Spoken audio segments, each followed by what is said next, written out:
नमस्कार दोस्तों, स्वागत है आपका हमारे चैनल अमेजिंग एजुकेशन न्यूज में। दोस्तों, अनुदेशकों की नवीकरण प्रक्रिया के संबंध में एक संशोधन प्रक्रिया अपनाई गई, यानी कि अनुदेशकों का जो नवीकरण है वो अब 1 जुलाई से ना होकर 16 जून से किया जाएगा। अगर ऐसा होता है तो अनुदेशकों को 2 बार नवीकरण प्रक्रिया अपनानी पड़ेगी, क्योंकि अनुदेशकों का जो नवीकरण है वो 1 जुलाई से स्टार्ट होकर 31 मई पे खत्म होता है और 1 महीने का उनको मानदेय नहीं दिया जाता है। लेकिन अब जो संशोधन किया जा रहा है उसमें शीतकालीन अवकाश जो मिलता है उसमें अनुदेशकों को मानदेय दे नहीं होगा। ऐसे में क्या अनुदेशक 2 बार नवीकृत किए जाएंगे? अगर ऐसा होता है तो क्या अनुदेशकों को इससे संबंध आगे बहुत सारी परेशानियों का सामना करना पड़ सकता है।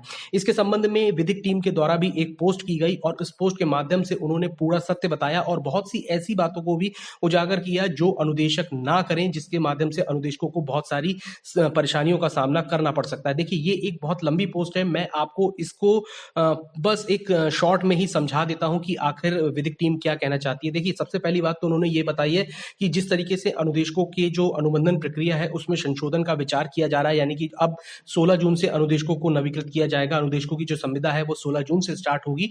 इसके संबंध में बहुत सारे लोगों के द्वारा, बहुत सारे संगठन जो है अनुदेशकों के द्वारा, उनके द्वारा ये कहा गया कि अब ये इस चीज को लेकर कोर्ट केस में जाएंगे और इसके ऊपर केस करेंगे और उसमें निश्चित तौर पर अनुदेशकों की विजय होगी।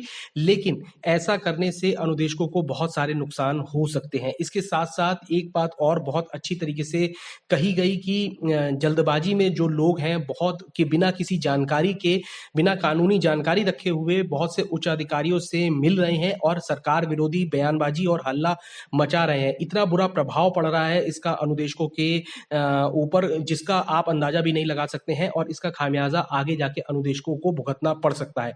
देखिए, यहाँ पर एक बात तो बिल्कुल क्लियर है कि अनुदेशकों को 16 जून से विद्यालय लाने के लिए इस तरीके का संशोधन किया गया, जो कि बिल्कुल ही गलत है, क्योंकि अनुदेशकों की जो नवीकरण की प्रक्रिया है वो 1 जुलाई से स्टार्ट होती है।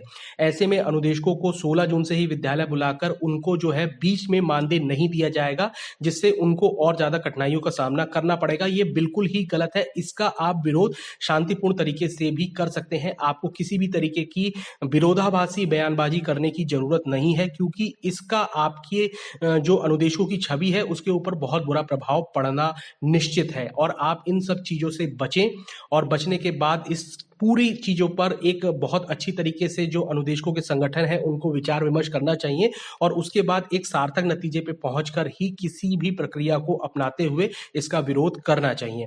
इससे संबंधित जो भी अपडेट निकलेगी वो लगातार मैं अपने चैनल पे आपको दिखाता रहूंगा, इसलिए आप चैनल को सब्सक्राइब करके बेल आइकन जरूर दबा लें और इस वीडियो को भी लाइक शेयर कर दें।